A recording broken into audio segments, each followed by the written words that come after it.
урматтуу туугандарым, бир туугандарыбыз, кесиптештерибиз. Ушу бүгүнкү Арабаевда өтүп аткан конференциянын башкы максаты ушул Жангороз Калиметов атам практикалык жактан ушу өнүгүн билимге сай ушу мектептерде билим берүү жагында өткөрсө ошону теориялык жактан ушу философиялык деңгээлде улантыш, ушу илимий деңгээлде азыркы биздин мамлекеттин кыргыз коомунун астында турган абдан татаал, абдан курч маселелерге бир кароо боюнча лаборатория ачуу билимдер академиясы менен биздин Арабаев атындагы университет, Көкшетау университеттер ортосунда кызматташтыкты кеңейтүү. Азыркы Төлөбек облустун окуусу билимдер министри Алмаз Бейшеналиев да дагы ушул маселени айтып атат. Илимий лаборатория түзүү, окуунун билим берүү мазмунун өзгөртүүдө. Ошо түштөн кийин ушу Польшадан, Нью-Йорктон, Япониядан дагы кесиптештерибиз ушу программа боюнча чыгып, ушул билим берүүнүн социогуманитардык багытында маселелер тууралуу. Төлөбек Абылович, өзүңүз сөз айтсаңыз. Рахмат, урматтуу бүгүнкү жыйын катышуучулары. Баарыңарга ушул убактыңарды бөлүп катышып берип аткан үчүн чоң ыраазычылык билдирем ректор атынан. Анан бүгүнкү конференциянын ишине ийгилик каалайм. Жакшы сөздөр, жакшы ойлор айтылып, Жангороз Калиметов жөнүндө бул киши карабайсыңар, көз өтүп кетсе дагы бизди бириктирип аткан иш. Азыр могу бүгүнкү конференциянын уюштуруучулары 4-5 уюмду бириктирип атат. Анан ошонун ичинен эң жетекчи катары дагы анча-мынча окумуштуу болуп жүргөн киши катары дагы айтып кое турган нерсе, жакшы жаңы лаборатория ачылып атат да. Ошол лабораториянын ишине ийгилик каалайм. Рахмат.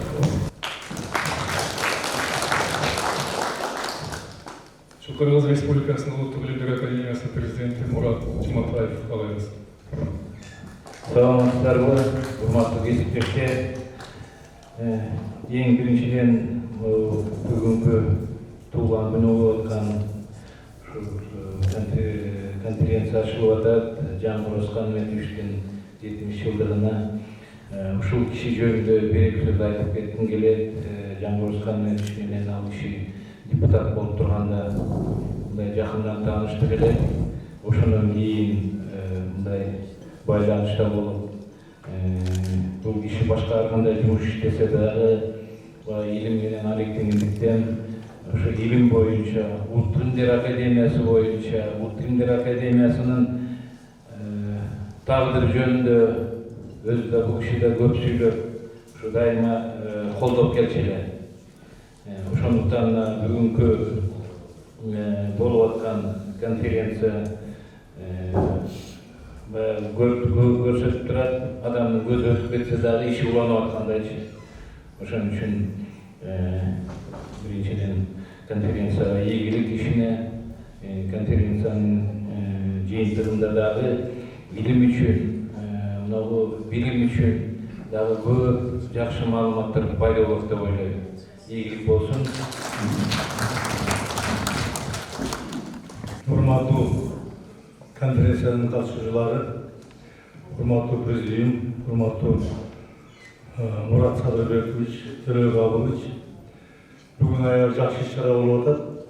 Белгилүү окумуштуу педагог, коомдук ишмер, саясий ишмер Жангороз Калиметовдун өмүрүнө жана чыгармачылыгына арналган конференция. Бул жерде мүмкүн туугандар отургандарына эмилөзү отурат.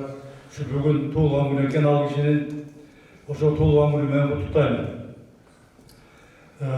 Анан бул киши жөнүндө айтып коюш керек кыскача.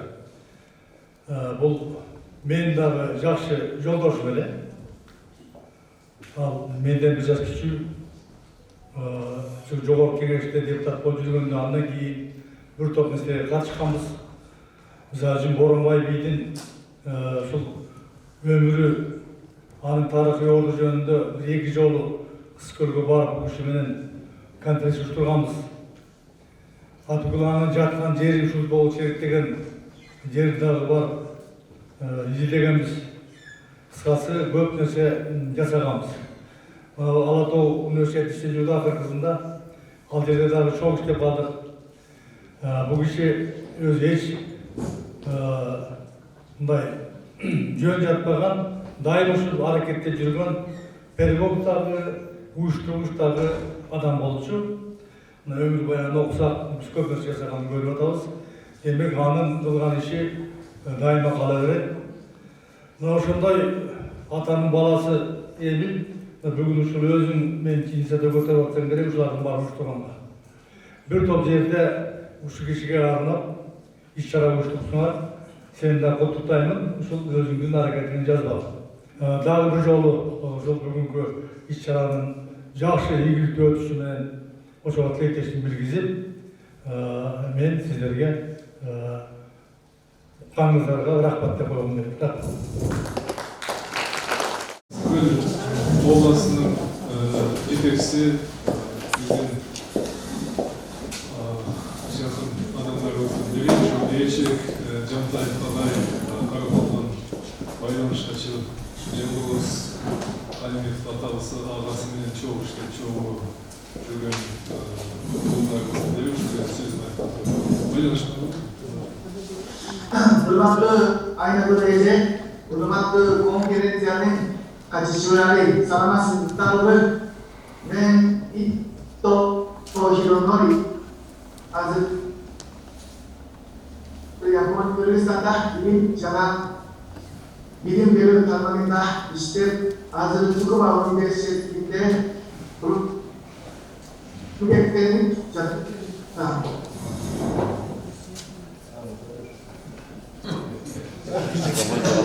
Бүгінгі конференцияда мемлекеттік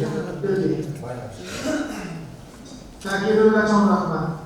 Эмир Жангорович болсо менин досым, мен дайыма ага Эмир сан деп кайрылып жатам.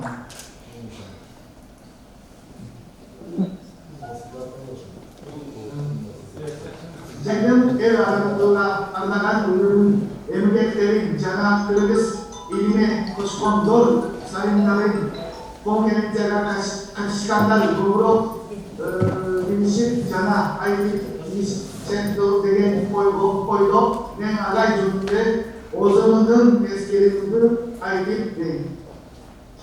Cangos adayının Emir sanatçıları tanışkan. Kiev kodosunda Alabay adındaki üniversitenin Janita uçraşıp tanışkandan kinyere maşinasına oturup agayteni oyunu arayıp vardı.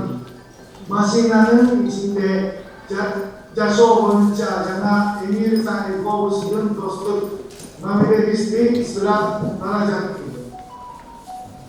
Yakışıklı mamilede grup işçara çoğu jasap jatkan kimsika agay kullandı. Maka alayın at bombu memangos adam negeni gelindi. Osolu undan beri yan boros agay neden Koptogon konferensiyada kovuduk yolu müşürlerden konuşup ilgiliden beriyle tanışıp durum kişiyle mayakleşip yürüdük. Emir Sanlı'nın kezde Armeni Eritlere uygun şekilde. Ben bunu saraydı, Jakin dostlarla girişip soru oturdu. Kış mağarada, kış konkiğinde, geçinlerinde konuklar kutlamayı uğran girişip Emir Sanlı'nın uyurongonunu adı Karo ayıp düştü. Saat 9'da Jango Sagay'ın dahi Acı Basar sayısına koşu alıp Balgani esimden gitti. Acı Basar sayısına men Jango Sagay akrabay Üniversitetin Fizika Matematika Jana İnformatika İnstitüsü'nün direktörü Kadir Bekragay Aynagül Ece'nin inisi Ali Kubayke neden Toltovis Palmi. Kıdara bir ayarlayacak şey olsa siyasi tunku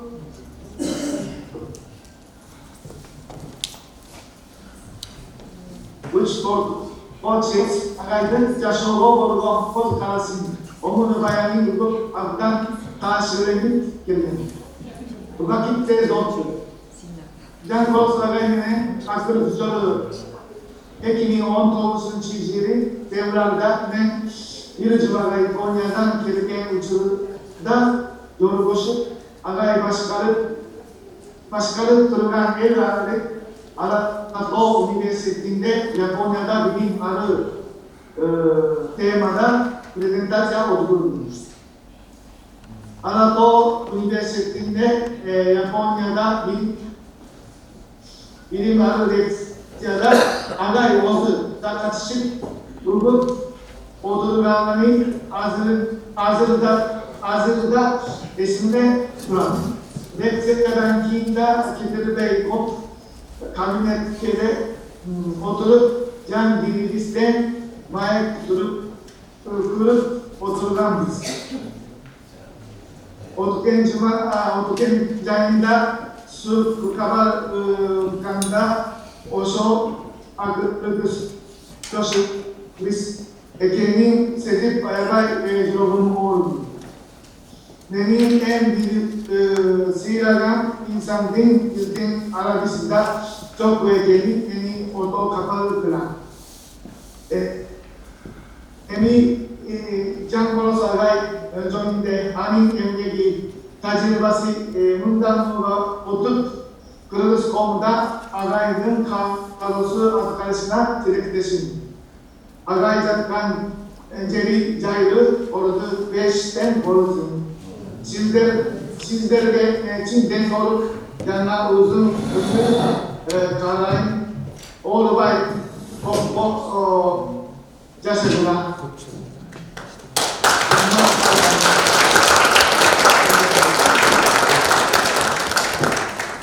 Rahmat. Бекулсан, рахмат, чын рахмат сізге. Президент болғанда Rahmat. Кыргыз жұртшылығы достығымыз сізге разымыз. Рахмат. Rahmat sizlerге çok rahmat. Біздің елді қолдайсыздар, шенеміз сізге. Рахмат. Tutmanın üzerine hurmatlı konferans katılımcıları, hurmatlı Ayna Gülece, Emir Camurovic, Abdul Camurovic, Camurov Kalmetovic köl olmasına araştı, toxtayan ayılında doğru ötkü, albaçlı bilimdi Osol yerden alıp, iyi bilimin karab olşarlı olanlar. Ömür bizden ötüp geçse, eylem beklesi eskersin demek. Camurov Kalmetov engek yolun Ataldan ayıldığın mugalimden başka çok sayasi jana qowmduk işlerge görünüklü bilim kozgo çeyin ösüp жетти. Bilim berүү tarmağında жетекçilik kızmatların bardıq basqıçtan ötüp talantlı pedagog katarında elge tanmal oldu.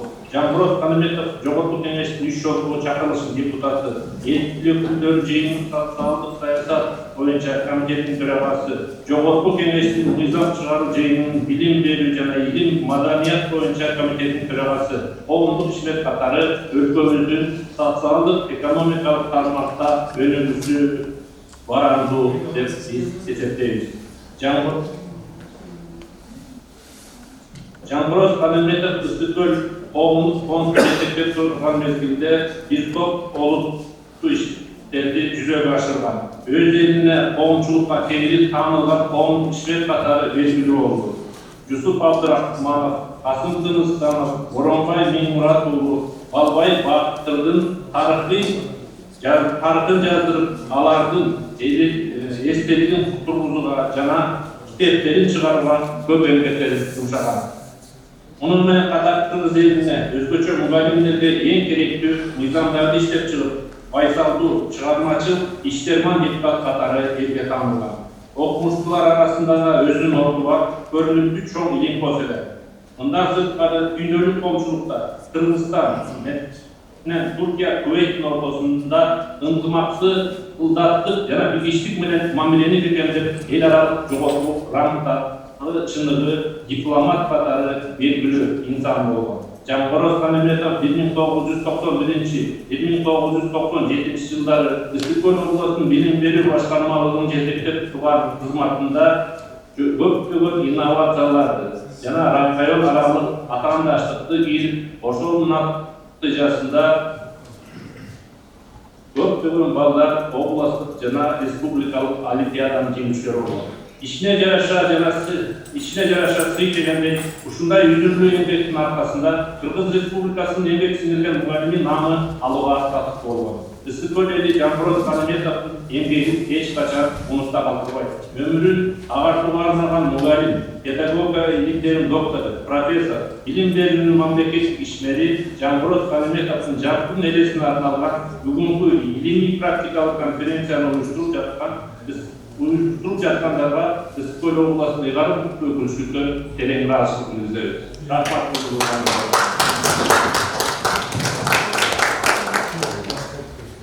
Elçi Егала, sizin de işinize iyilik қалаймыз. Bizim өсе тұрған адамымыз, біздің абдан белгі көрінікті, абдан қалу бөкті регионды жетектеп тұрады. Шул регионда біздің президентіміз Шылбатат. Мен шул Рыскелдің ағайға кезіктім, азық совет кезінің баршысы. Шул кіші айтты.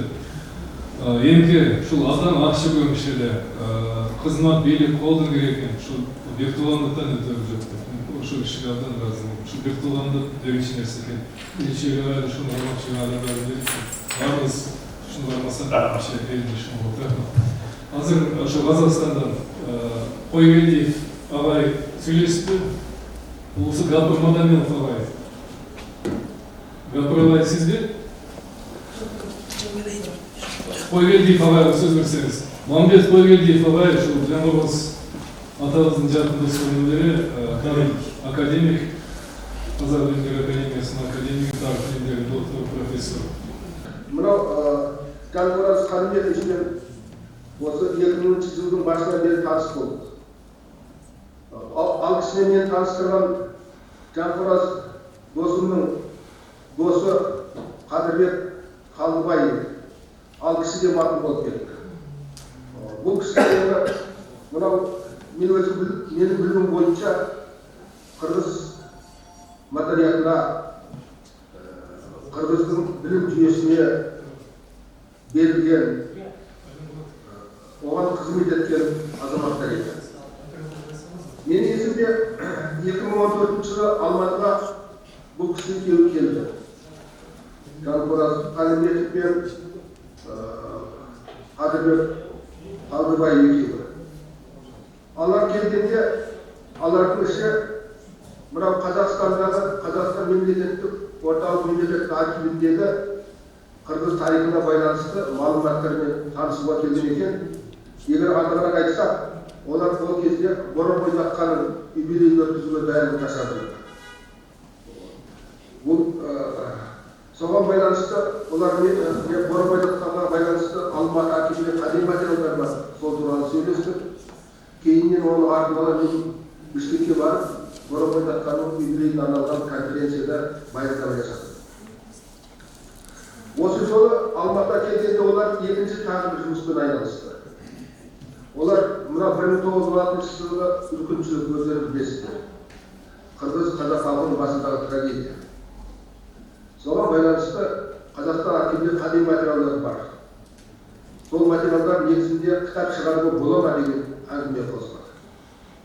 Мен ол кезде Соған Уәлиханов атындағы тарих және этнология институтының директоры болатын. Сол біз ғалымдарды соған байланысты іске қосып, соның нәтижесінде мынау 2007 жылы Алматыдан Жетісу Ыстықкөл қасіреті, Жетісу исламдық трагедия 1916-1920 году аталатын құжаттар мен материалдар жинағы жарық көрді. Ал енді ол кітапты мен көрсетіп қоюға болады. Мынандай кітап жарық көрді. Бұл кітап меніңше қазір уақытта бұл кітапты жаңадан қайтадан толықтырып шығарсақ деген ойымызда бар. Кітаптың құндылығы неде десек, мұнда берілген құжаттармен мұқият таныса отырып, 20 ғасырдың алғашқы жартысындағы екі жақтағы халықтың, олардың зиялы қауымының өзара ыстық ықылас, ыстық жанашырлық сезіміне көз жеткізуге болады. Сол кездегі 20-шы ғылымның басындағы біздің зиялылардың соншалықты жақын болған, бір-бірінің қолдағаны қиын заманда, бір-біріне көмек берген осы кітаптар, документтер анық көрсете алады деп ойлаймын. Біз бұндай кітапты көбірек шығаруымыз керек. Біз қазақ, қырғыз халықтары заманның күрделі кезеңдерінде ылғи бір болғанбыз. Біз осы жолдан шықпауымыз керек. Біз осы жолда болуымыз керек. Сонда ғана меніңше біз өзімізді осындай қиын күрделі заманда сақтай аламыз. Өзімізді, еркіндігімізді, мемлекеттігімізді сақтай аламыз. 2008 жылы қазақ зерттеушілері тағы да осы аталған Қалдыбаев пен Қалиметовтің өтініші бойынша біз Байзақ Мәмбетұлы его современники деген кітап шығардық. Кітаптың құрылымы неде? Бұл кітапты не тұрлайды? Осы Алматыға келген жолы мынау Қалдыбаев, Қадырбек пен Жанбораз Қалиметов екеуі Ысықкөл өңіріндегі үркіншілік. Сол үркіншілікке байланысты үлкен қызмет еткен азаматтар туралы қандай мәлімет бар қазақ архивінде, соны кітап етіп шығарып. Біз соның нәтижесінде осындай Байзақ Мәмбетұлы деген азамат бар екен, осы туралы мынау Түрк районындағы Қарачоқыр деген айыл бар екен, сол айылдың азаматы соның мынау 1917-1938 жылдар аралығындағы мынау Қытай бетке бірнеше мәрте барып, сол жақтағы мыңдаған қырғыз ағайындарды қайда көшіп алып келгендігі туралы осы кітапта айтты. Ал енді тағы айтатын нәрсесі бұл өкінішке орай Байзақ Мәмбетұлы осы азаматтық үшін 1937 жылы іркімді тарапынан ұсталып, сол 1938 жылы сентябрьде атылған Қарақолда. Ал енді осы кітапта тағы айтатын нәрсе 1916 жылғы ұлт-азаттық қозғалысына, ұлт-азаттық көтеріліске қатысқан, 16 жылда үркітілге қатысқан 123 адамның аттары аталады. Олардың арасында Жетісу облыстық разыскной пункт, жандармдық пункт, тіркеуінде тұрған Шабдановтар, Аман, Кемел, Мұқыш, Исаметдин, Белек Солдабаев, Бүр Сауранбаев, Қанат Абуки, оның ұлы Кәрімбаев, Құрман Лепесов, оның ұлы Ысқақ, Мәмбеталы Мұратали, және басқа есімдер аталады осы. 123 адам есімдер. Үркіншілікте белсенділік танытқан, мына қырғыз халқының өмірін қорғауға күш салған азаматтардың аттары аталады. Осыған байланысты мен бір нәрсе айтқым келеді сіздерге. Біз одан кейін Жанбораз Қалиметұлы бар, мені бірге Абдрахманов Жүсіптің үйлерінде шақырды. Өзі ұйымдастырған. Осындай істерді көп ұйымдастыратын Жанбораз азамат. Боранбай Дақтағанның конференция, Жүсіп Абдрахмановтың конференцияның басында жүрді, өзі ұйымдастырды. Сол Жүсіп Абдрахмановтың конференциясына қатысты баяндама жасады. Мен соған байланысты біраз зерттеу жұмыстарын жүргіздім. Маған соған үлкен ықпал жасаған, көмек жасаған осы Жанбораз Қалиметов болды. Мен мына жақында кітап шығардым, монография. Қиянат анатомиясы дейді. Осы қиянат анатомиясында Жүсіп Абдрахманов туралы раздел бар. Мен осында Жүсіп Абдрахмановты советтік жүйеде істеген ұлт азаттық қозғалыстың қайраткері ретінде қарадым. Біз осы ұрпақты Жүсіп Абдрахманов бастаған ұрпақты советтік жүйеде істеген ұлт азаттық қозғалыстың, қырғыз ұлт азаттық қозғалыстың қайраткері ретінде қарауымыз керек. Осында туралы деп ойлаймын. Ал енді сөзімнің соңында бір айтайын деген нәрсе. Бұл да болса осы Қалдыбаев, Қадырбек, Жанбораз Қалиметовтердің амыраты ой деп ойлаймын. Мына бір нәрсені ағайынды ұмытпайық. Мына 1917 жылғы 16 жылғы үркіншіліктің нәтижесінде мәселен қырғыз халқының 332 мың адамы ар жақ бетке өтті.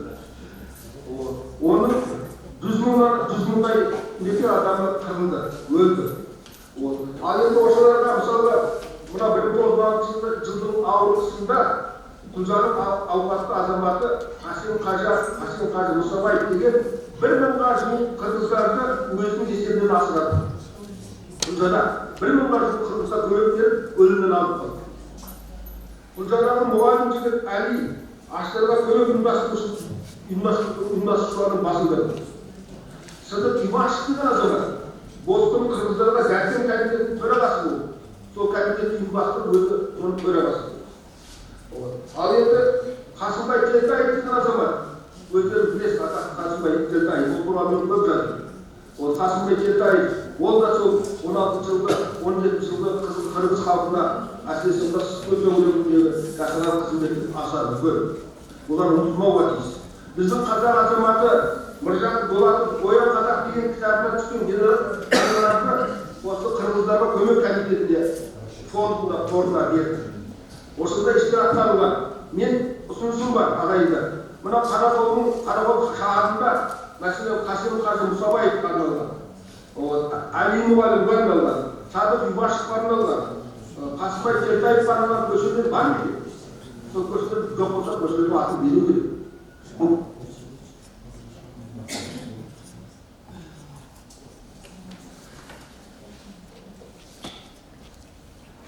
Жақын азаматтардың атқарған іші бар. Олардың іші меніңше біздің халқымыздың достығын нығайта түсіп арналған. Мұндай азаматтардың қызметі еш уақытта ұмытылмауға тиіс деп ойлаймын. Аман болыңыздар. Рахмет. Мынау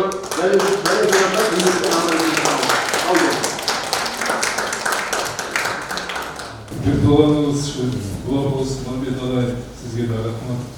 Біз ойлаймыз, що Мұхтар Шаханов, Мамбет Ағайдай адамдар болған үшін қырғыз қазақ Біртуған болып тұрады, Біртуғандар бекенделеді. Қарақол жөнінде айтқан ұсынысыңызды бізге жазып жіберсеңіздер жақсы болмай қалды. Қарақолда қазір Елшек Жантаев ағайымыз болғанымызбен шоуға байланышта тұрған Сызкөл мемлекеттік университетінің ректоры педагог ілімдерінің кандидаты Асқар Ағайға сөйлесек. Асқар Ағай, Саламатсыздар, құрметті бүгінгі конференцияның қатысушылары. Біз Жаңғырту комитетімен университетте өткен 2020 жыл жетістіктері, сонда да біздерді жетістіктеріне қатысып, иш-шарасына қатысып конференция өткізіп жатқанбыз, бірақ сіз білесіздер, коронавирус конференцияны өткізіп алғанбыз. Андан кейін де Яманғаға келіп, біздер барбыз. Кыргызстан керек болса, башка СНГ мемлекеттер жақтан кайрылуу окуя болуп калды. Көптөгөн жерге кетип калды, ағайбыз жаш. Ошондон бери биз дагы көп эскерип атабыз, ағайбызды бүгүнкү конференциянын жыйынтыгындагы көп иштер жасайбыз. Эгерде Жаңғырту комитети жөнүндө айтып отурсак, ал керек болсо Кыргызстанда көп салым қошқан, біздің университеттегі көп салым қошқан. Біздің өндірушіні, өсушіні көп іштерін жасаған, біз ошондарды осыдан бері істеп жүрөбүз, аймақ ескіз жағалады. Мен осы Жаңғырту комитетімен 1995 жылдан бері танышмын. Ошондо Жаңғырту комитети біздің Сызкөл обласынын билим берүү тармагында обланын директору болуп иштечи. Ошондо барбыз. Бұл кеңеске талапкер болғанда біз білім беру тармақтарыбыз барбыз, Жаңғырту қолдық. Шайланғаннары өз салымыз болышқанбыз. Сондан бері, 15 жылдан бері біздің ағайыз көп істерді жасады. Анын бары біздің жүрегімізді, көп істейіз. Білім беру министрлікте тұрғанда дағы біздің білім тармағында көп іштер жасады, Сызкөл облысынан жасады. Ал біз қайсы аймағына Сызкөл облысының аймағына басқадағы Жаңғырту комитеті күнді жақсы сөздерін айтып жүр. Егерде автоматтары аңын естесек, автоматтан жақсы балдар жариялаған, ақыры баласын естесек, біздің 2018 жылдан 2020 жылға шейін біздің Қарақол шағын мэрі болып, Ақыл Жақыров мэрі болып істеді. ошондо дагы баласы дагы ошо атасынын энесинин тарбиясын алган нерсеси менен көп иштеп жасады, аты жасап жүрөт. Мен ойлойм, Жамбыл Каниметовичтин эгеси дайыма жүрөгү жолу, эч качан унутпайбыз. Анан мен дагы ушу конференцияга катышканга кайрылгым келип атат. Бул менен Кыргызстан боюнча көп иштер болуп атат. Мына бир иштери биздин арабага болуп атат. Бүгүнкү конференцияга катышканга еш болупталар, конференциянын жыйынтыктары өзүнүн биздин жекте Кыргызстанга эмес, башка дагы өлкөлөрдө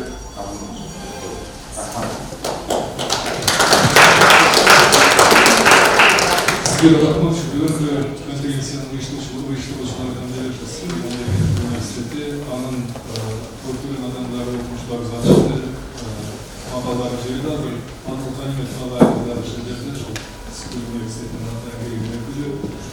Эми Жаңгырбоз Каниметович жөнүндө мен ал киши менен кыска сүйлөйм. Жогорку кеңеште ал киши социалдык комитетте депутат катары дагы, кийин ошол комитеттин төрагасы катары, мен ошол комитеттин алдында бөлүмдүн жетекчиси катары чогуу иштештим.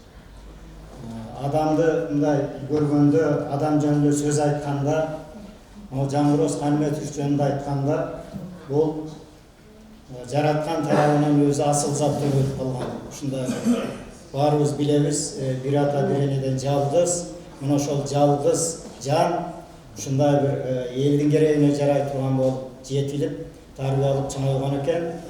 Кыргызстандын билим берүү системасында ошол өзү окуган студент курамынан тартып, кийин областтык жетекчи мына билим берүү системасынын жетекчиси катары, кийин депутат катары. Факты менен айтайын. Социалдык комитет тарабынан мугалимдердин статусу жөнүндө мыйзам долбоору даярдалып, ушул мыйзам көп жыл өткөн жок. Көп жыл раматтылык. Ушул жерде убагында жетекчи болуп иштеген Мирхат Ачыловна ошол комитеттин Каниметовго чейинки жетекчиси болуп туруп көтөрүп долбоорун даярдады эле.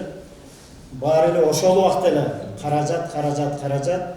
Но Жаңгырбоз Каниметович жана бирөө айтпадыбы, дипломат катары да күчтүү эле деп. Ошол ар кандай жетекчилер менен, ар кандай деңгээлде тил табышып, маселени чечүү жолун өзү айтып берчү. Мына ошол мыйзамды дагы кийин мындай кылса акчасы табылат экен, мындай кылса каражат табылат экен, минтип менен макулдашып койдук, башкалар менен макулдашып койдук деп атып, ошол мыйзамды кабыл алдырган бул Жаңгырбоз Каниметович. Экинчи маселени айтып коеюн. Могу жерде окумуштуулар отурасыздар. Жанагы кандидаттык жана докторлук даражаларга төлөнүп аткан тыйындар бар. Мына ушул маселени сөзүнүн ачыгы жакшы биринчи көтөрүп чыккан депутат бул Доспол Нурович. Көтөрүп чыккан, демилгелет. Шуну окумуштууларга көңүл бурса, кичине колдоо кылса. Ал убакта ал комитеттин жетекчиси Абдан Эркебаевич эле бул демилгеленип, өкмөткө барса акча жок. Сессия жүрүп атат, ушу сессия бүтпөй, кечинде саат 6-дан өтүп кетип, регламент боюнча убакытты узартып алып, сессия жүрүп атат. Анан Апаз Жумалович премьер чыгып алып айтып атат, 460 миллион сом акча керек экен бир жылга. Ушуга акча жок. Эркебаевдин ачуусу келгенин мен ошондо бир көрдүм. Жөн эле трибунага атырылып чыкты дагы. Апаз Жумалович кандай тыйын жөнүндө сөз болуп атат? 4 миллиард жөнүндө сөз болуп аткан жокко. 460 миллион сом, 1,5 миллиардга жетпеген акча экен. Деп, анан кечинде ушул жерде долбоорун даярдай коюп, ушул токтом өттү. Эми Жаңгырбоз Каниметовичке байланыштуу жер. Кийин ошол шашып даярдаганбыз токтомду. Бир минималдык оклад деп калыптыр, бир минималдык жанагы жашоо деңгээли ушу 100 сом. Ошондон 3 деп кандидаттарга, 6 деп докторлорго, кийин ушул өзгөрбөй жүрдү көпкө чейин өзгөрбөй жүрдү. Жаңгырбоз Каниметович акыры мына депутаттык миссиясынын соңунда ошону бүтүрүп коюп кетти, өзгөртүп, азыр ал көбөйгөн болуш керек. Муну алып аткандар билсе керек. Бул ал кишинин ишмердиги жөнүндө. Аны менен ошол парламентте мен аппараттын кызматкери катары ал киши депутат катары Кыргызстандын чегинде болобу, чет мамлекеттерде болобу, мисалы Кыргызстанда каерге барбасын, Биринчи көңүл бурган маселеси элдин жашоо деңгээли болору. Кийин ошо социалдык комитеттин жетекчиси катары кайсыл жерде эмне маселе бар? Барганда эле мектеп, айрыкча жанагы башталгыч мектептер, анан оорукана.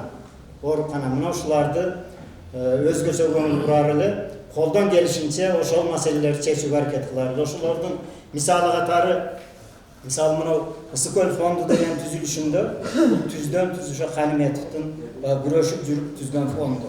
Кийин ошонун адилеттүү бөлүштүрүлүшүнө өзү жолун салып кеткен. Эми ал киши адам катары бир өзгөчө киши эле, мына Кудайга шүгүр өзү баягы өзү бир ата бир энеден жалгыз болгонуна карабай мына уулдары чоңойду жетилип. Ал кишинин Кыргызстандагы мейли мамлекеттик кызматкер, мейли коомдук ишмер, мейли мына билим берүү системасынын уюштуруучусу, чоң, чебер, билген уюштуруучусу, мейли депутат катары болсун, анан жөнөкөй эле адам катары. Мына ошол адамгерчилигинин чоң касиети менен мисалы көлгө командировкага барганда эми баарыбызга жай тиги буларда жок болчу маселе. Үйдө болобуз. Үйдө эмне бир куюм чай ичсек да үйдөн бир күн жүрөбүз, 3 күн жүрөбүз, ошончо могу жерде айна күлө жайын далай чайын ичтик, анда эмдилер жаш балдар эле. Мына эл жетип азыр албетте Кудай ушундай уулдан берген жакшы болот. Болбосо бүгүн туулган күн экен, 71 жаш. Жап жашында 70ке чыгып аткан урагында кетип калды. Жараткандын өзүнүн ыктыяры дейбиз аны. Эми бир маселе. Калиметов муну айта беребиз, жаза беребиз, докладдарды жасай беребиз. Конкреттүү эмне иш кылыш керек? Азыр Эмилден сурап атам. Ошол өзү көлдө бир мектепке сымый карылыптыр. Дагы ушундай маселелерди бүгүн ушул конференция өтөт да. Аягында жана резолюция деген болот. Мына ошол жерге мүмкүн болсо билим берүү системасына тиешелүү, ал киши өзү ошол билим берүү системасынын өкүлү катары, илимпоз катары илимге тиешелүү, мамлекеттик ишмер катары, андан да чоң масштабтагы ошол кишинин элесин эми ал самоцель эмес, бирок эмгегине жараша, элге кылган кызматына жараша бааланса, мисалы бизге окшогон жолдош чоролору, соратниктери, жалпы эл журт разы болот эле деп ойлойм. Ушундай жагында ойлонуштуруп көрсө жакшы болот эле. Мына Ысык көл облусунун жетекчилери отурат, окуу жайынын жетекчилери отурат. Ушул жагын баардык коомчулук менен албетте бул маселе өкмөттө чечилет, мамлекетте чечилет. Мына ошол жактарын баарын ойлонуштуруп, акылга сыярлык бир ушундай сунуштар бүгүн айтылса деп ойлор элем. Ал эми бүгүнкү конференциянын материалдары албетте жарып көрөт, ага Арабаев университетинин мүмкүнчүлүгү бар. Ошондо дагы Калиметовдун ошол адам катары дагы, билим берүү системасынын өкүлү катары, мугалим катары дагы, коомдук ишмер, мамлекеттик кызматкер катары дагы, жөн эле илимпоз катары дагы ар бир сала ушул өзүнүн ишмердигинин ар бир саласы боюнча баасы объективдүү деңгээлинде, жогорку деңгээлинде берилсе туура болот деп ойлоймун. Көңүл бурганыңыздарга рахмат. Мен кечирим сурайм.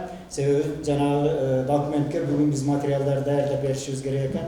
Эмил Жаңгырбач уруксат берсеңиз, биз ушу ара берсек. Чоң рахмат.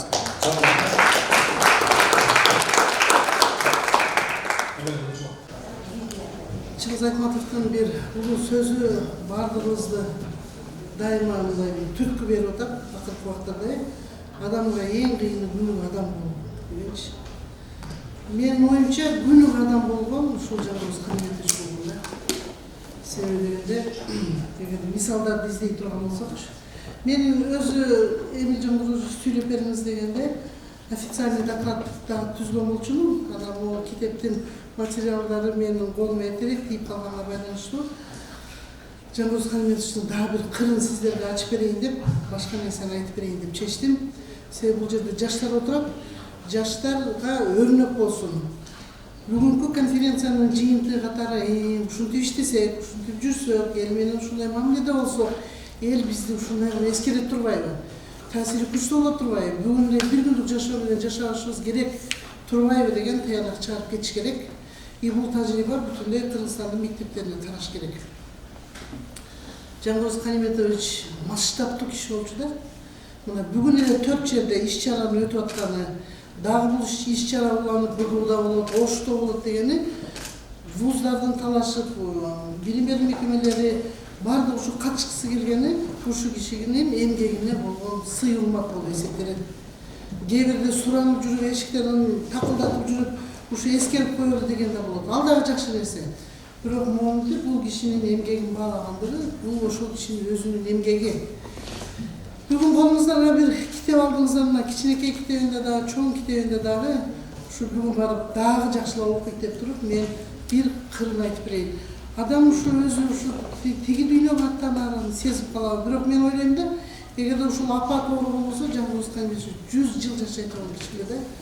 Анын ден соолугу, анын болгон физический мындай түзүлүшү, өзү да алып киши болчу да, манастай болгон, өтө мындай чоң бир объемдуу киши болчу да. Ошол мүнөзү да ошондой болчу, ички турпаты да ошондой болчу, элге жасаганда мамилеси ошондой болчу, үй бүлөдөгү топтогон тажрыйбасы да ошондой болчу да. Кафедрага келгенде сүрөт алып келиптир бир жолучу. Менин юбилейиме түшкөн сүрөттөн дайыма силер карап жүргүлөчү. Деп ысык көрдүм, сүрөтүн бизге ала келген экен да. Анан кыздар ошону эскерип айтат. Улуу киши канчалык болсо ошончолук кичүү болот экен деп ушинтип кафедрага келатып бир картинаны көтөрүп келгени, анан дайыма эле айтып калчу да. Мен ушул кафедранын илимдин кандидаты болдум, илимдин доктору болдум, Магистр Акимовна илимдин кандидаты болду. Кийин Мамытов менен диссертациясын жактады. Бирок эмгек китепчеси Ала Тоодо эмес, биздин кафедрада. Себеби дегенде Ала Тоодо сурабайт экен, тура берсинчи, мен ушул Арабаевди жакшы көрөм. Ушул жерде өндүм, өстүм деп айтчу да. Мен бат окугандай бир көбүрөөк айтып берейин дедим эле. Карасаңыздар, ушу китепти баштаганда эле айтат, бугу бул тотем дейт. Мен бугумун, тукумумун. Уругум бугу болгондо абдан сыймыктанам. Мен сыймык менен айта алам, Тагай би, Боронбай би биздин чоң аталарыбыз дейт. Кыйын кезең түшкөн Кыргыздын башына түшкөн доорлордо Кыргызды эгемендүүлүккө алып келген инсандар деп айтат да. Демек бул кишинин биз педагогикадан сабак берген адамдар, мына декандар отурасыңар, педагогиканы жаман көрөсүңөр, биз мынтип үйрөтөбүз балдардычы. Адам төрөлгөндө индивид болуп төрөлөт. Бирок аны инсан кылып коомго кошуш үчүн 3 нерсенин таасири күчтүү болот дейт. Бул жаратылыш, коомдогу адамдар, анан тарбия. Мына ушул 3 нерсенин бардыгы чоң масштабта эмнегедир ушул Жангороз Каниметовичте сиңирилип калган экен да. Каркара мына жаратылышын мынантип ушу китебин жазганда эмнегедир от имени первого лица ушунчалык бардыгын өзүнө сиңирип алыптыр да. Меники деп туруп бардыгын жазганда мынтип: "О хан Теңири, сен бизге кандай күч болсо дагы жол көрсөтүп турасың. Бул сенин демиң." То есть ушул хан Теңири дейт, Токтаян айылы, ушул ысык көл мага дайыма дем берип турат. Демек бул жаратылыштын күчү. Жаратылыш десе биз ошол жаратылышты, ата-энеси да өтө күчтүү адамдар болгон экен да. Элге таасири абдан мындай бир тийип турган. Мына атасы согуштан 2 жолу кара кагаз келди дейт. Мына китепте окуйсуздар. Бирок эмнегедир ишенч эмеспиз дейт да. 2 жолу өлдү деп кара кагаз келген, бирок менин чоң атам дейт, келген дейт. Кайра ошол согуштан ушул айылга келгенде элдин баары таң калган дейт. Анан мына эркектерге деле, болочок жаштарга деле күчтүү эркектин артында күчтүү аял турат деп ушу айна билежен окумуш жазып кетиптир Эмил Жангорозович. Эже өзү деле окуса керек. Өтө күчтүү үй бүлөдө төрөлгөн экен менин аялым дейт. Ушу атасынан калган касиетти дейт. Болгон сырды өзүнө катып жүрүп, менин балдарым ушунчалык бир сырды кылып тарбиялап койду дейт. Бул чындап чын. Жубайым экөөбүз ээрчишип жаштарга тарбия бердик. Эл да бизди тарбиялады. Ойлоп көрсөм, барган жердин баарына алма бак отургузуп, короосуна картошка, сабиз, жашыл чайдап, айылга бак тиктирип, элди да жакшы жакка өзгөргөнгө аракет кылып жүрчүбүз дейт. Айнагүлүм, карабайсың, Айнагүл эмес, Айнагүлүм мага 5 бала тартуулап берди дейт. Менин Айнагүлүм менин даткам, Туманжан даткам менен салыштырып атат. Балдарымдын зындырап, акыл эстүү болуп чоңоюшуна энесинин салымы тоодой. Чындыгында мен эрте кетип кеч келип, жигиттердин эмне жеп, эмне кийип, кантип чоңойгонду деле жакшы биле бербей калыптырмын дейт. Карабайсыздарбы? Демек, мына аялдар деле өзүңөргө сиңиргиле балдарга тарбия берүүдө кандай мамиле жасаш керек. Уулдардын мүнөзү да дүйнөгө болгон көз карашы. Эң чоң уулум Каниметов Эмил сизде айтып атат. Ал дейт, дүйнөгө болгон көз карашы элден башкача дейт. Биз аны билебиз, Арабаевди иштегендердин баардыгы. Мен мисалы үчүн ушул Эмилге баа берем. Человек при своем мнении, и это мнение надо уважать. Ошол мнениенин да баалуулук жактарын көрүш керек да. Эмилим дейт, өзүнүн алтын медалын алды дейт. Бул алтын медаль менен күтүш керек экен, анан начальный военный подготовкада мугалим 4 коюп койгондон сен айтсаң эле 5 коюп коет десе, жок. Антип биз мугалимдерди мажбурлаган акыбыз жок дейт. Бирок Алматадан бүтүп, билимдин кандидаты болуп, мени дейт, ушу чын эле ушу балдарымдын башаты балдарга жакшы жол көрсөттү. Диссертациялык кеңешке келгенде эмикеге барып келейинчи деп кирип кетчү да. Көпкө чейин сүйлөшүп калчу. Анан айтып калчу, атаңы Озурайын, ата дебейт мени. Чоң атасынын колунда чоңоюп калып, мени Каниметович деп чакырат деп айтчу да. Ата деп койчу. Бирок ата эмне экенин сезди. Кийин Эмил Жангоргозович Фейсбукка жазган эскерүүсү баарыбызды ыйлатты го. Бир көрүнүп койчу көзүм ата дейт, айта турган сөзүм бар деп атат. Демек, атанын баласы дал ушул Эмил Жангоргозович деп болуш керек. Өзүнүн көз карашын сыйлайм дейт. Өркүнүң өсө берсин уулум деп, негедир бир напутствие берип атат да. Бардыгына кайрылып, бардыгына ушундай напутствие берип атат агайчы. Эрнисин дейт, өзүнүн ушушун жаныма күйүмдүм ушул балам дейт. Элдин бардыгына жардам берет дейт. Өзү дейт, жүрөгү алып жигит. Чоң уулубуз, чоң аталар алып калган үчүнбү дейт, бул уулубузду аябай өпкүлөп чоңойттук дейт. Илгери өзүңөр билесиңер, биринчи бала чоң ата чоң энеке болуп, ошон үчүн Эмил ушундай эрке болуп калган да. Эрнис уулум азыр тиш доктор. Барсаңыздар дейт, заманбап техникалардын келгенин көрүп, өтө кыйын бала экен деп баа бересиңер дейт. Уулум ар дайым жолуң жеңил болсун деп буга дагы наказ берип атат. Эрнистин 4 кызы бар. Ошол кыздарынын дейт, Айдайды биз тарбиялап алганбыз. Неберелерим ичинен Айдайды абдан жакшы көрөм. Карабайсыңарбы? 3-чү уулум Эдил дейт. Өзүнчө бир чоң аалам. Bir bala окшобойт экен дейт. Окшойсуңарбы? Ооба. Ушул окуңуздар. Ушул китептерди окуп, балдарыңыздарга окуп бериңиздер. Ар бир иш-чаранын максаты ушул. Тарбиялык мааниси болсо жакшы болот. Биз эмне кылабыз? Агай өзү да жазып атат да, 60 жашка чыкканда, 65ке чыкканда дейт, китептеримди жазсам дейт, кандай бир официоз. Ушул китепти башкача деп жазайын деп, тең өзүнүн немесинен баштап баарын неме кылган, үй бүлөктөгү баалуулуктар, бизде 4 баалуулуктар бар үй бүлөдө дейт. Муну балдарыма дайыма сиңирчүрүндө калып танып калган салт, ынтымак, жоопкерчилик. Анан ушу энесине кагылып, кагылайын энекем, сиздин күлпөлөктөп жанымдан чыкпай чекемдеп бөөп жүргандо дайым эстейм дейт дагы. Мына Эмил Жангоргозович айтып атат. Азыр наоборот энем бизге дем берип атат кайра дейт. Илгерки адамдар кандай күчтүү болгонсуңар деп. Мен эң негизгиси дейт, бул дүйнөдө бул тирүүлүк дейт да. Тагдыр менен ойнолуш керек дейт. Балдарыбыз аман болсун деп туруп ушул китепти аяктап атат да. Жангоргоз Каниметовичтин масштабы баарыбызга жуксун, жугумдуу болсун. Баарыбыз ошол кишиден өрнөк алып жүрдүк. Биз бактылуу киши экенбиз ушул адамдын жанында жүргөнчү. Ушул жерде отургандар бардычы. А башка адамдар ушул китептен, ушул кишинин өрнөгүнөн тарбия алсын, таалим алсын, бул кишинин ушул жылда өткөрөлү. Керек болсо курстук иш жазышса болот, дипломдук иш жазса болот. Мисалы үчүн кандидаттык диссертацияларды жазат башка мамлекеттердечи. Кандай кылып ушул өрнөктү улантсак болот деп мен ушу ойлойм. Агай ушу бейиште жүрсө керек. Себеби ошого ар тараптан татыктуу. Бирөөнүн чөнтөгүнө кол салбаган. Бирөөдөн бир тыйын жебеген. аспиранттарга акчасын чачкан киши окшойт. Мен сиздерге ошону далилдеп берем. Себеби дегенде Кудай бергенге берет экен да.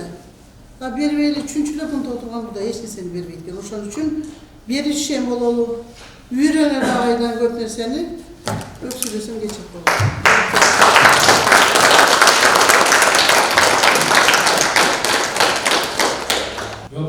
Gafur ağabey da şeyini de bekliyorum sizden. Gafur ağabey, siz de söz.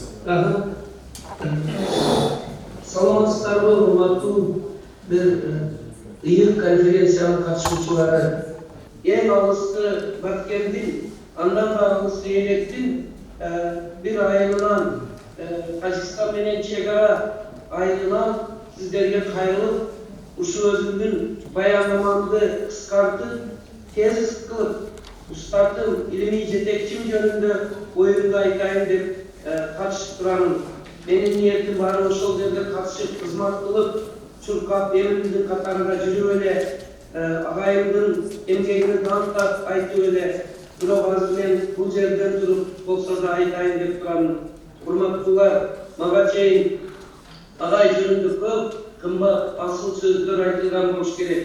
Албетте кыргыз педагогикасында Бекбоев, Мамедакунов, Асипова, Калдыбаева, Мамытов, Бабаев, Алимбеков, Муратов, Байгазиев, Рыспаев, Добаев, Шамматов, Нурымбетов, Исаков жана башка көптөгөн аттын кашкатысындай белгилүү адамдар бар.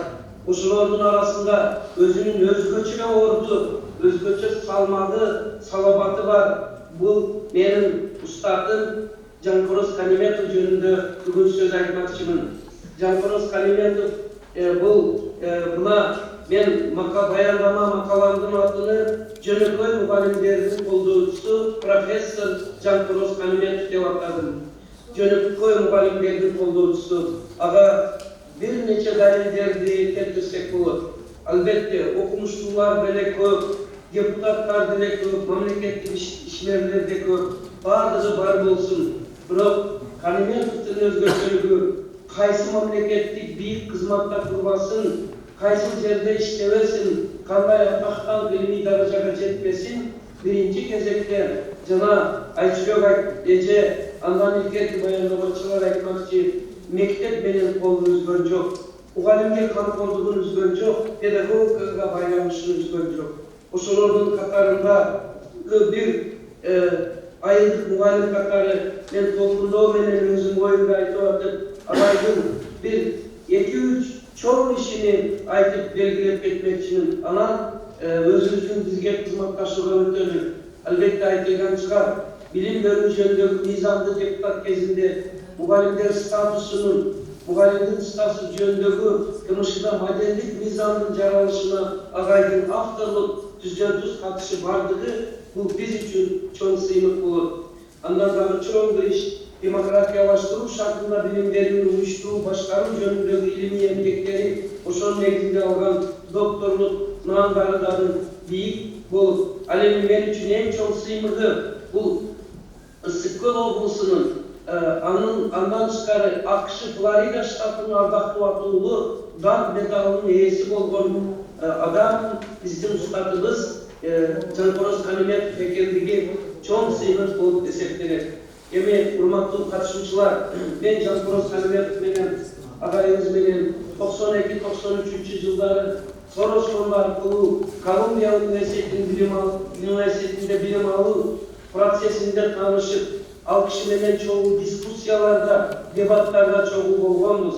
Ошондон баштап мен кыргыз билим берүүсүнүн чөйрөсүндө ушундай бир инсандардын баардыгыга сыймыктанып, сүйүнүп, кумир тутуп калган элем ошол кишини.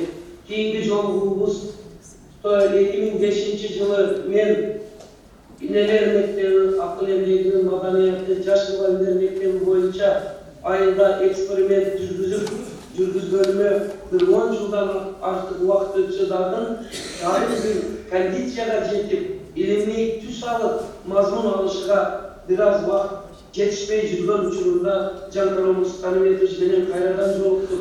Ал киши ошондо мага айкабыр бул эмгектериңди илимий коргоп, системага салсаң сонун болмок деп өтө жакшы бир ой сунуштарын айтты. Азыр эми Айчүрөк эже айтмакчы, ошол кишинин баягы мен ачыра кетейин, эмне үчүн Капырагайды кыйнап айылдан илимди алып чыгып атасыз десе, ошол эне мектеп айемди Капыр менен урматтап жакшы көрүп, ошол үчүн сунуштап атам дегени эмне деген бийиктик. Мына бул кишиде баягы бизде болуп жаткан туура эмес көз караш, бир түндүк түштүк региондорго бөлүнгөндүн жоктугу, жана ичке айтмакчы масштабтуу адам бүт регионду бир алаканга алып барган адам экендиги мына ушунан да көрүнүп турат. Ошентип мен бир айылдын мугалимини илимий жолго жетектеп келген устатым агайымды мен өмүр бою эстеймин. Ал кишинин мына энелер мектеби Капыр бул эң сонун идея.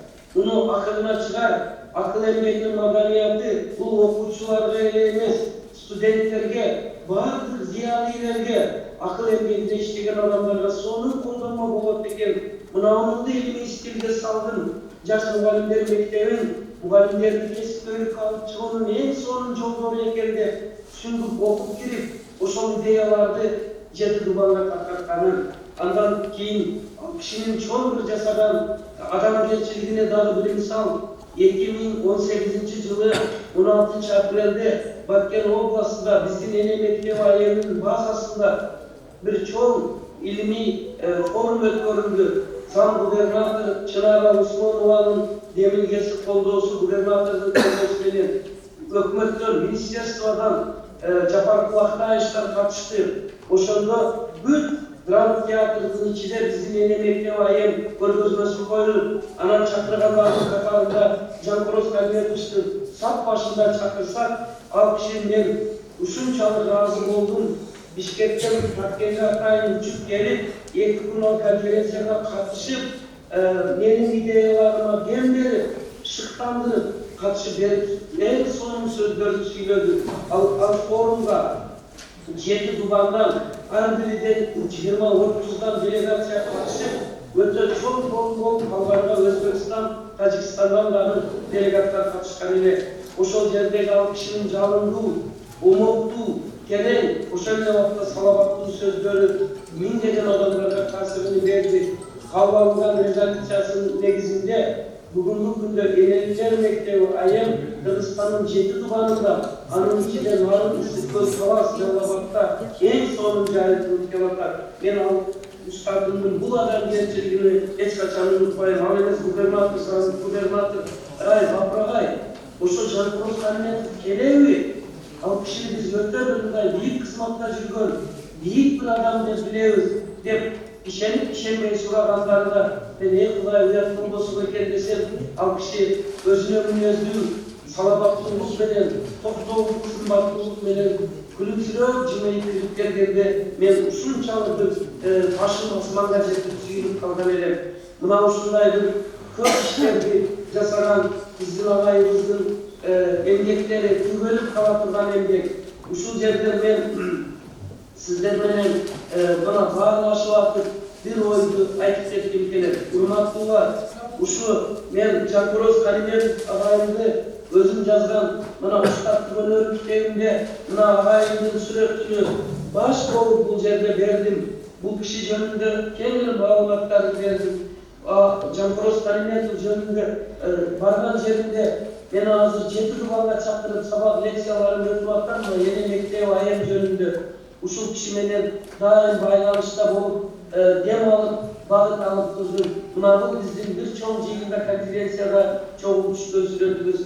Ал кишинин улуулугу мына ушул кайсы гана академиялык мамлекеттик ишмерлердин чөйрөсү болбосун. Ай Капыр, кел деп, анан адамды биз сыяктуу айыл адамдарын бийик кызматтагы, бийик маалдагы адамдарга тааныштырып, рухубузду көтөрүп, катарга кошуп жүргөнү улуу инсан сапаттуу эсептелет. Өзүнүн мына китебини мына жерге эң сонун автографын коюп туруп, мына жазып туруп мага бергени, алыстагы Кыргыз педагогикасынын алдыңкы өкүлү Капыр илине терең урматтоо менен ийгилик каалап деп агайымдын жазганын алып берсек, азыркы күндө мен өзүм иштеп жаткан номер 3 эксперименталдык гимназияда мен өзүм атайын Калметов жөнүндө бурч уюштурганмын. Ал кишинин портрет, сүрөтү, китептери эң төрдө илинип турат. Ар бир келген адам көрüp турат. Men ойлоймун, Кудай кааласа, менин али устатым жөнүндө, улуу педагог жөнүндө айтар сөзүм, жазар эмгегим, кылар ишим аралыгында деп ойлоймун. Сөзүмдүн акырында, урматтуу катышуучулар, мен сиздерге кайрылып айтамын, эң сонун сунуштарга болуп атат. Мен дагы 1-2 сунушумду айтайын дейм. Биринчиси, ушу Жанкороз Калиметовдун bir atını bir mektepte koyulgan жақшы, бирок Алла Пугачева айтмакчы, мүмкүн эталама бар.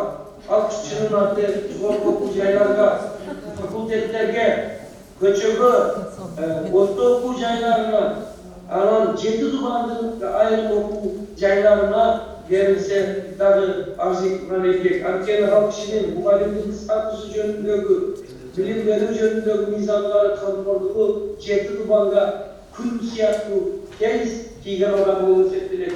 Экинчи bir сунушум, Жанкороз Калиметов атындагы bir мүмкүн медал, приз, сыйлык уюштурулса. Үчүнчү bir сунушум, жана дагы бир айтылды, мүмкүн жыл сайын жозгордо Калиметовдук окууларды, Калиметовдук bir чыгуу конференция семинарларды өткөрүп турууну системалуу уюштурсак эң жакшы болот деп ойлоймун. Агайымдын жубайы, Айнагүл эже, анан балдары Эмил, бардыгыңыздарга Кудай өмүр берсин, денсаулык берсин. Агай менен иштеген адамдар, агайды сыйлап келгендер бардыгыңыздарга өмүр берсин. Кудай кыймашугур, агайдын ушу силердей балдары бар экенсиңер.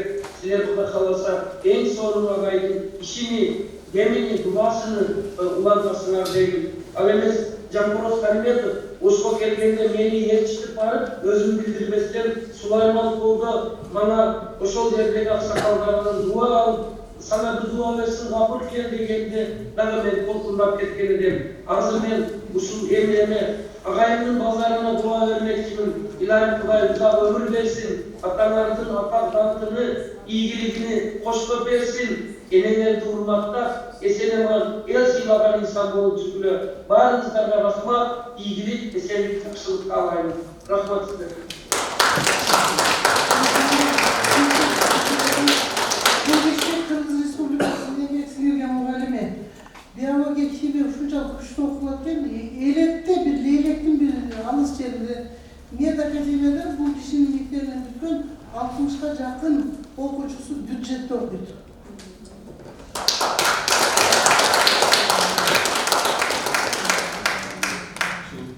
Жанкороз Казаколдон физика факультетин бүткөн, Айнагүл өлкөтөн физика факультети. Анан бизде ушу бүтөрүм менен мени Сартлоо деген ошо эң акыркы айыл ошого жиберишти. Биякта министерстводон ошо химик мугалим жок ошол жакта. Биологдор анан тиги башка предметтегилер билет экен деп. Жанкороз Калиметович менен Айнагүл экөө Каркыра деген 1 метр, 1,5 метр кар жааган айылдар эң акыркы Каркыранын айылы. Ошол айылга экөө кетти. Анан биз эми кенедейде кичинекей эмесин айтып коелу, иштегенде ушундук иштетебиз. Алар 2 бала менен, мен 2 бала менен барып иштедим ошо айылда. Анан жолдошум биякта студент болчу, аны да багып, тиякта мектепте да сабак берип, 29-30 сааттан сабак берип ошо айылдагы мектептерде. Жанкороздор ошо конференцияга келгенде карды чана менен Сартлоого жетет. Каркырадан чана менен жетишет, трактор менен келишет. Ошо балдарын сүйрөп экөө келип, Сартлоодон анан автобус барат, Караколдон Сартлоого. Ошол жерден автобус менен түккө кетебиз. Ушинтип иштегенбиз. Эми результаты жаман болгон жок, мынакей Айнагүл экөөбүз. Андан кийин кайра кошулуп калдык. Биздерге келгенден 69-мектепке мен медакадемияда иштечүмүн. Анан Жанкороз Калиметович деле айтышты, медакадемияда эмне окушусуң? Сенин ушу тиги потенциалың жогору. Мектепке барчы деп ушу 69-мектеп ачылганда химик болот деп бардым. Анан бизде Арабаевда да сабак берчүбүз, тияка да сабак берчүбүз. Ошентип Кудайга шүгүр ушундай жакшы эмелерди аткарып турубуз. Азыр ойлоп отуруп, мына элдердин сөздөрүн угуп, асты көз жаш деген кетип, чындыгында бул кишинин тарбиясы башкача болгон. Атасы Калиметов ата ушундай строгий, эски киши болчу, кычыраган галифе шымдарды кийип, кычырап, хром этикти кийип, болбоду дегенде магазинди башкарып турчу. Муртжан бир ушундай кычырган кыйын киши болчу. Апа болсо мага тайжы болуп калат. А киши зыңгыраган киши ошо Кудайым өзү берген үчүн ошо 95 жашка чыкты го. Акылдуу, абдан акылдуу. Кудай менде урушсун эң кыйын кыздарынын бири. Ошол ушинтип биз балалык кезибизде ушуга чейин андан кийин бул жерде да чогулуп кеттик. Айнагүл менен 69 мектепте иштедик. Жанкороз менен Айнагүл менен биз ошо өмүр өткөнгө чейин Жанкороздун өмүрү эметтенге чейин чогуу жүрдүк, чогуу өстүк, балдардын баары мына Эмилден башкасынын баары мен кошуп алышыптырмын. Эмил тиги чоң энесинде болуп калып гана башкача айылда өсүп калды да. Биз жердеги балдарды чогуу бакчубуз. Садикке барса, мен мурда чыксам мектептен, Айнагүл мен барып алам, мен калып калсам, сабакта калып калсам, ал Айнагүл барып алып ушу балдар. Ошентип балдарды өстүргөнбүз. Эми эмне дейт элек, энке антынан ушунчалык конференция өткөрүп, ушунчалык бир эме ушунчалык ыраазы болуп, мен жолдошум деле эми сиздерге болсуңуздар элек, баарыбыз түптүкпүз, баарыбыз ошо биз 20 жылдыкты бүткөндө, 20 жылдыкка барганда, ошондо жанагы азыркы сиздердин президент ана Байзак айылында мектепти бүтүп атышкан экен, биз аттестатты биз тапшырганбыз. Биз 20 эми анда Кара Чуңкур деген айыл болчу. Стандарттар койду. Азыр Байзак айылы. Ошондо эле биз президентиңиздерге батабызды берип койгон окшойбуз. 20 жылдыкта барганбыз биз. Президентибизге да өзүңүз да кошпойсузбу? Эми общий жалпы элдики да бизге жалгызыбыз да. Так что түптүктөр ушундайбыз, кичине кыздары дагы, эркектери дагы кичине мындай чет жакта жүрүп, 1 метр, 2 метр карда өсүп, биз тыңыраппыз. Рахмат сиздерге. Саламатсыздарбы, урматтуу бүгүн ушу Жангороз Канметовго арналган конференциянын катышуучулары. Эми мен айтайын деген, мен фамилиямда Каниметов, атым Адыл, отчеством Гунжигитович. Мен мына агайымдын жанында отурат, Ташмагат агай тарых факультетинин артыкчылык диплом менен бүтүп жатканда бизге төрөгө карата Каниметов, Абдулда Каниметович келген. Мына ошол агайыбыз мамлекеттик экзаменди алып атып, кийин чогуш агайлар билесиздер, раматтыктар ушулар сурап атып, анан жигит сен кайдан болосуң деди, мен көлдөн болом деп. Анда Жангороз Каниметовичтин иниси болосуңбу же баласы болосуң деди, мен ал кишини тааныбайт экенмин дедим. Анда сен мени тааныйсың деди, мен сизди ушу билим берүү системасына чыккан макалаларыңарды, монографияларды окуп агай, мен сизди тааныйм. Сиз Абдулда Каниметович 15 жыл мына биздин мамлекетте эң көп кызмат өтөгөн Каниметов Абдулда Каниметович болгон. Ал киши Жетөгүз районунда Шалбай айылында болгон, туулганда. Анан баганда мен сени, менде артыкчылык диплом менен бүтүп, Каракол шаарына барга жиберип, направление боюнча.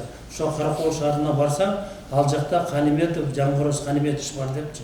Анан мен биринчи эле ошо 92-жылы август айында Каракол шаарына барып, ошо Жангороз Каниметовичтин кабинетине кабыл алсам, ал киши сен Абдулда Каниметовичтин баласы болосуңбу же кандай туугандар болосуң депчи. Мына ушундай тарыхка кабылган урматтуу агайлар, эжелер. Анан ошол мезгилдерде ошо мен ал кишиге да түшүндүрүп айтсам, Жангороз Каниметов дагы түшүнбөй, Абдулда Каниметов түшүнбөй, кийин экөө бири-бири менен телефон менен байланышып, сенин баласыңбы же сенин инисиңби, экөө бири-бирине жок дептир. Анан мен балыкчыдан туулгам, анан балыкчы шаарында Жангороз Каниметович менен Абдулда Каниметовичтин экөөнүн ортосун мамиле түзүп мост болгон да, мындай чектен. Анан чын айтканда бүгүн ушул Арабаев атында мамлекеттик университетинде ушу агайыбызга, байкебизге, ушу педагогика илимдеринин доктору, профессор Жангороз Каниметовичке арналган чоң жыйын болуп, конференция болуп отурат.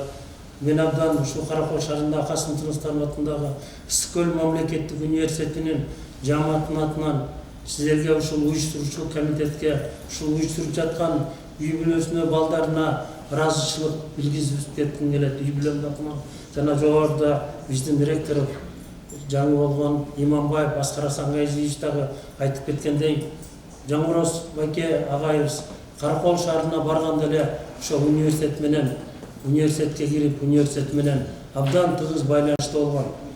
Бул жерде ошол 91-жылдан баштап 97-жылдарга чейин Ысык-Көл областында билим берүү башкармасында иштеп калган мезгилдерде Ысык-Көл обласы республикадан кийинки эле жанагы бардык предметтер боюнча алдыңкы орунда турган.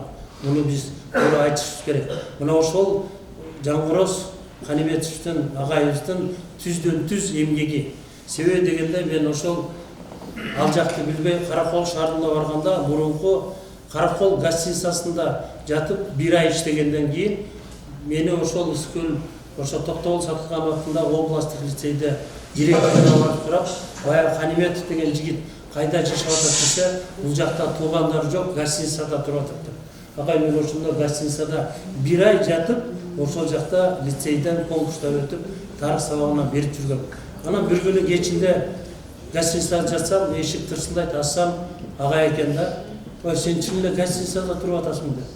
Анан айттым ушундай, барар жерим жок, анан гостиницада туруп атам.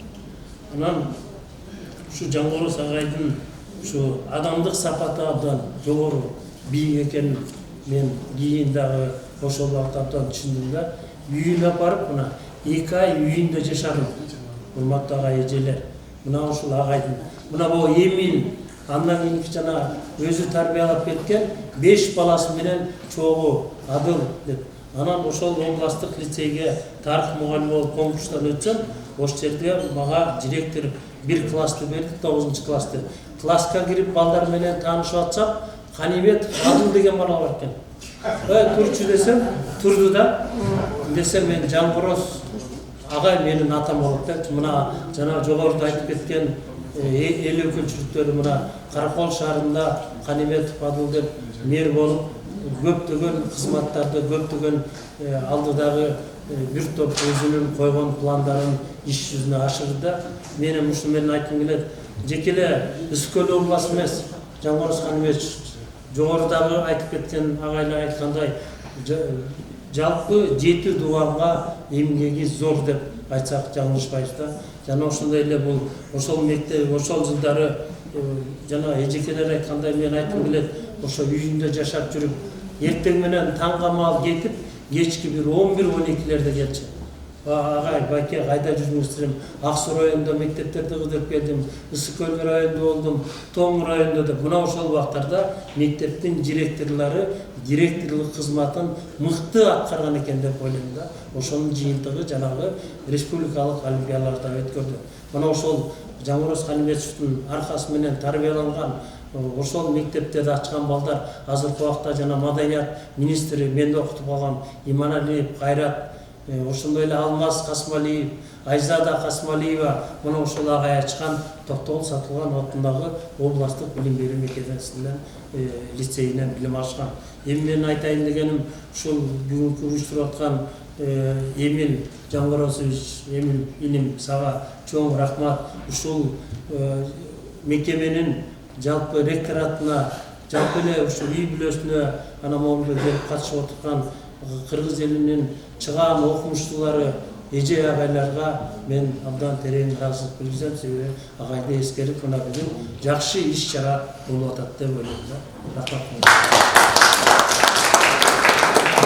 Каниметовдун инилери болобуз, иниси болобуз. Токтояндан келдик. Ушул иш-чараларга катышып абабыздын кылган иштерин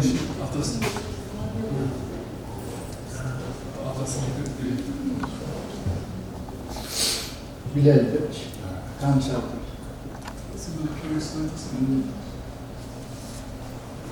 Сүйлөйбөй атасың. Анда кейиңизге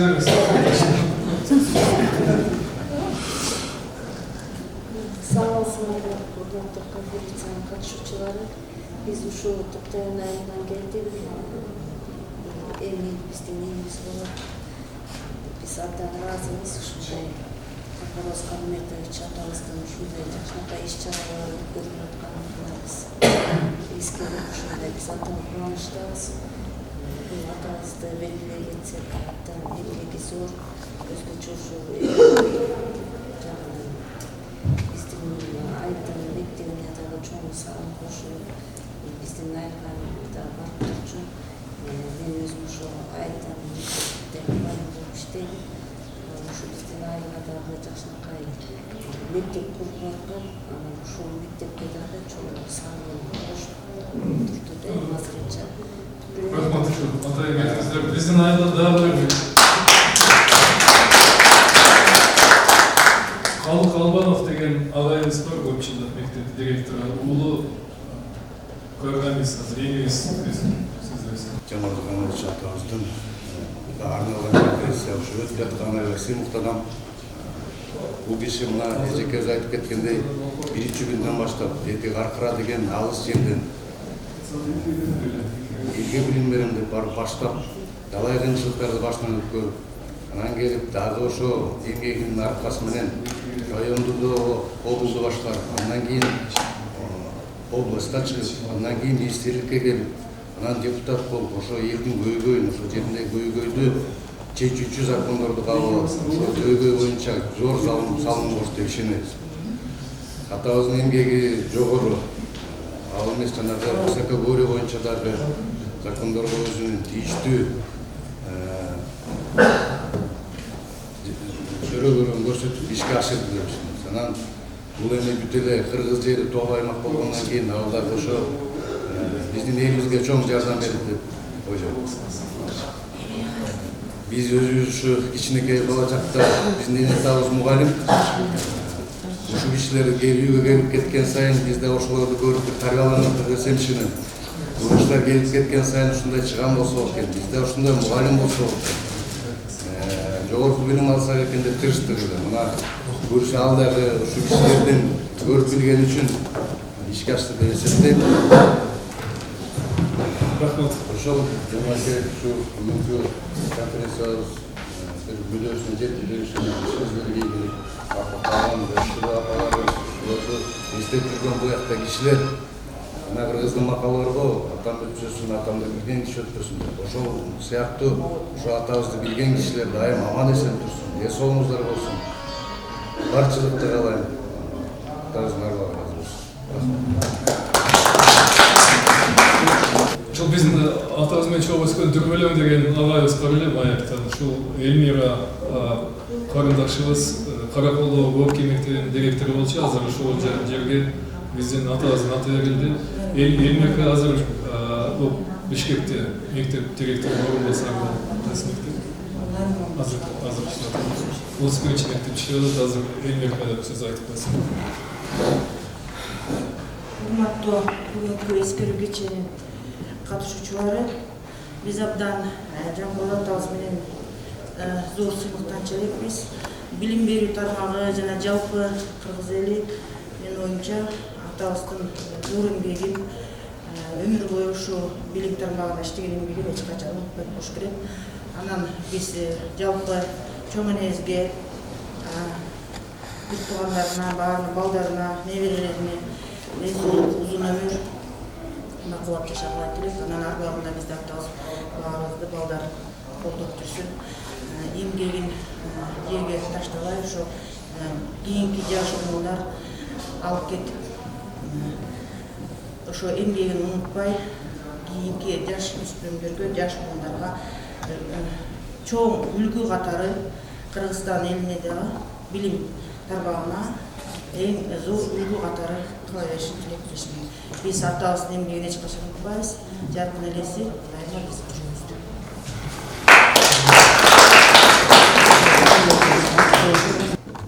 Эки ооз каалоо айтып коеюн деп атам да. Себеби эмиди жакшы билем. Эми тиги абабыз менен ушу эмидин кабинетке кирген учурларда ушу учурашып калып жүрдү. Өзү мындай интеллигент адам экендиги, өзү мындай тегі боюнча бир ак сөөк киши экендиги, өзү ушу баскан турганы, адамга жашаган мамилеси, içpeyindigi, uluk bolsun kiçik bol degende, mınday öz uluk işi bolgonu menen, oşonu bilbey, neme, oşoğa karabay, yaşlar menen dağında, uluk kişiler menen dağında sılık uçraşkanlığı men aybay tanbatır şuda. Mınday sapatçının da bu adamlarda çok. Bu emosyonda bir içki düğünesi bir ulu adamlarda gana bir şunday boluşu mümkün da. Men bu şahal kişimenin iş geçken jokmun, birge geçkerde olgan emesmin.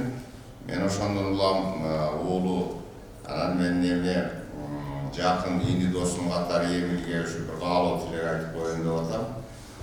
Kırgızda atadan gem oğul, ataga teң oğul, atadan artık oğul derken var da.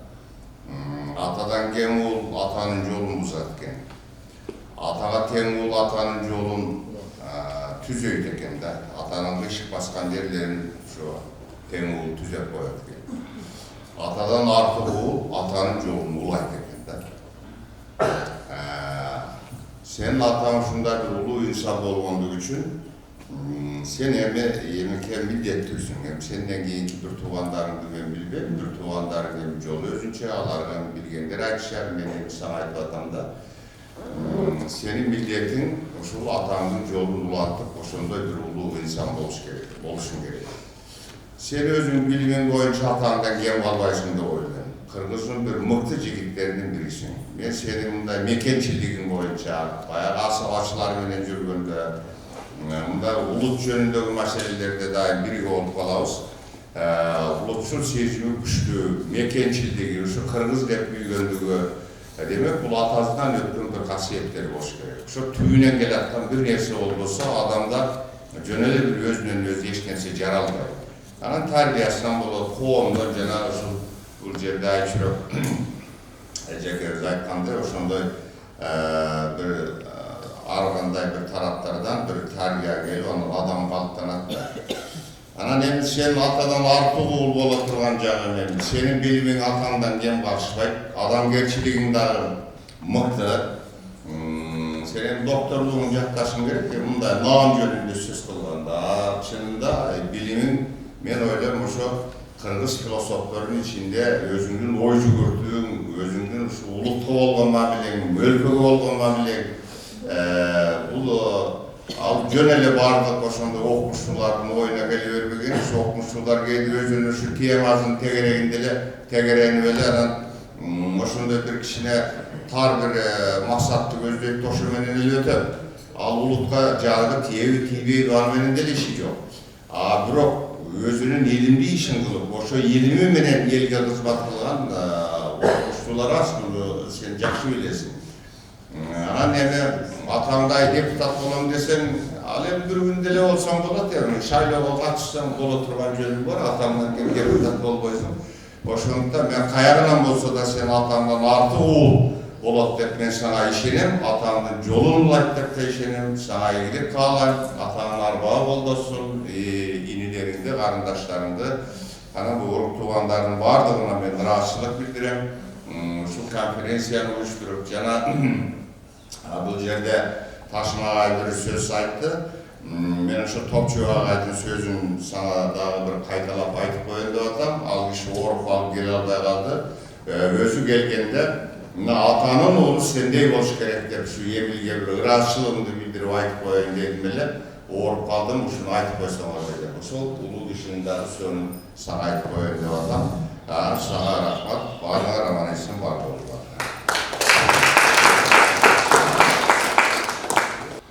Жамбыл Ахметович Кыргыз элинде Кыргызда жаткан өзгөчө орунду турган үлкөн бою жүргүнчү педагог мен деген сөздөрдү жаштардын масатчысы катары элин жүргөндө бар. Эскерген сөз айтып мен ушундай окшогон сени кече көргөн күнүмдү колбагайдан ажыркабыл баардыгы оор келди. Биришемдей эскерген сайын жолдоштугура кантен карай ушундай да. Биз көптөгөн жетекчилерди көптөгөн адамдарды көрдүк. Ар кандай толуп туруп, агайдын мээримдүү жүрөгү түшүп, жаштарга жанын берип, жан өрүп, үлгүлүү жардам берген Жамбыл агайдай устаттарыбыз аз кездешет. Агайда кара мүнөздүк, агайда мен гана деген нерсе жок эле. Агай баардыгын бете ала жүрчү, жаштарды жанына ала жүрчү. ошону менен жаштардын жүрөгүндө калды. Агайын Бақыт өзіңізді таныстырып, өнеріне айта алайық, бұл ежегелерге толғанында. Рахмат, ұстаттарға да келсін сұрайым, аты жүрім Бақыт Толғанбаев, сол ағайдың инесі болып кеткен өзінде өткен филолог, теология магистрі бұйырса сол илим жолында жаңадан баштап күчіріп баратқан жігіттің айтамын. Анан мен сол атты сөйледім, сол апамның ағайы, әнкен ағайдың бірінші ішмерлігі қартаның үшінші сервасын өткенде, сол жерде мен апама сабақ бергенмін. Апамның ағайы алда жақсы ескерлерді айтып қалады. Айнұр апамдікі ошол жерде гүлдетіп, андан кейін дағы агенттарға барып жарым көптеген мүмкін оқушылар турнамент бар. Мықты үйрі. Ағайдың үйіне жатқан жер жайлы болсын, бұйырса ағайдың айтатын шоқта сөздер жазған көптеген мақалалар жазалып бұйырса, көптеген ескерлерді қылабыз. Бұйырса бұдайым амандық төстік берсе ағай жөнді қатын шүштер жазған бұйырса. Кітептер дағы айтылады. Ағайымыз сол аман жүріп батасы бер аман тұтты, бізге соны болмақ көптеген кеңестер алпай қалдық. Алғанында ағайы көп болып шығып. Рахмат сіздерге.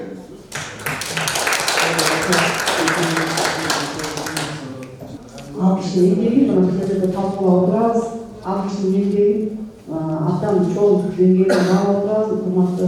Құрметті Емін Жанғолович, құрметті Жанғоловичтер, алғышын атадай болған, ағадай болған бізге мәселесін біз еш уақытта ұмытпаймыз. Алғышын жарық бермесіне арналған іс-шараларды ушул деңгейдегі конференциялар бізде өзіміздің обласында районымызда өткөрөбүз деп сіздерге иштетилип кеткен. Айнұр эжеге бүгүн катышып аткандан кийин Жолдос Мырзабаевич агайыма эжеге баарыңыздарга салам, Курандан кабыл болсун, алгысынан багыраак болсун, иштери улам калсын.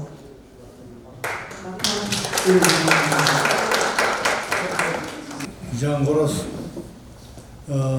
досубуздун тұлғы бойы бір одар болды ұқсайды. Ал жақта егер сол жақ бар болса, себебі ал кісінің инсандық қасиетіне, өмір жолына, адамдық баяғы тұрпатына қарата жақсы сөздер айтылды. Аның туғандарына мына айрықша ұшыл конференцияның демін келіп, шындай іс-шаралардың жалпы жолынан ұйыштырып бір 3-4 жерде ұйыштырып жатқан ол ұшыл Емілге жақсы қарата сөздер айтылды. Демек, ұшылардың барды қабыл келсін. Азыр илими конференцияның артынан жерде қалаған тілектердің барды қабыл келсін деп, ұшыл отырғандардың барын аман сәттілік тілеп, ұшыл отырда қиын заманда Қырғызстанның бір өткел дорында бір жақсы жаққа ұмтылып жатқан бір үміттер жанып тұрған кезде барымызға аман сәттілік қарайлы, барымыз аман есен бололу, чоң бололу, бірге бололу, бөлүнүшпөйлү, ылайым ушул жакшы инсандарды эстеп, ардайым жакшы инсандардын жолун улап, анын жолун кеңейтип, анын кылбай алган иштерин дагы мына жака улап аткарып, жиберели, бардыгыңызга аман есен болуңуздар.